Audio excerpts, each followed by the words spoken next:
Thank you, Mr. Chairman, and welcome the commissioners to today's hearing. Thanks for being here to share your expertise. Mr. Mueller, Chairman Mueller, wanted to talk to you a little bit about some of the comments made in your testimony.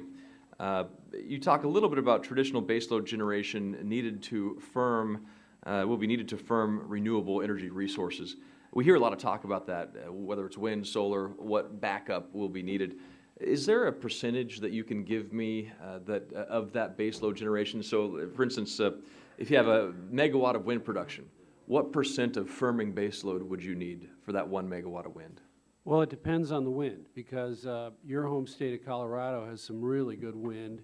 And I live on the Eastern Plains. Yeah, your chairman can talk about it later, but because of the characteristics of how it comes off the Rockies, it's really good wind. So they don't have as much challenge firming it. They still have a challenge. Another area that might have a capacity factor of 20%, that means that you're going to 80% of the time you have to back it up. So so that'd be maybe for wind quality differs. For every 5 megs, you need 4 megs of baseload in that instance. Is that one way to look at it? You need, yeah, right.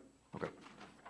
And then talking about pipeline issues, talking about production of natural gas, we have in Colorado several cities that are banning hydraulic fracturing. We also are hearing rumors that there may be a statewide initiative to ban hydraulic fracturing. If they go that direction, is there an interstate commerce issue that FERC would have to look at based on this transition to natural gas power generation? Congressman, I don't think it would be in our jurisdiction to do that, but I'm sure someone would be thinking about that. And I would love to hear your thoughts, further thoughts on that, and perhaps maybe even somebody in the council's office talking a little bit about that issue specifically. When it comes to the EPA, we have seen a growing sort of decisions by the EPA when it comes to things like LNG export facilities, where EPA is asking targeted questions in their environmental assessments and analysis on pipelines and whether or not an LNG facility would require additional pipelines. Is the EPA consulting with FERC when they are requiring an analysis of pipeline need or capacity?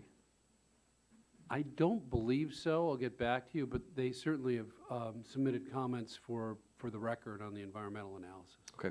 And then, and I think Mr. Pompeo may have touched a little bit on this, but do you have an average time that it takes to site a pipeline in the U.S. on private land?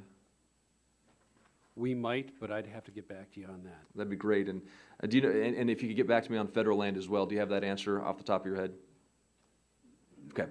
Perfect. And then just are you working on ways, and this you can follow up with me on this as well, working on ways that FERC can improve upon the time it takes to site a pipeline?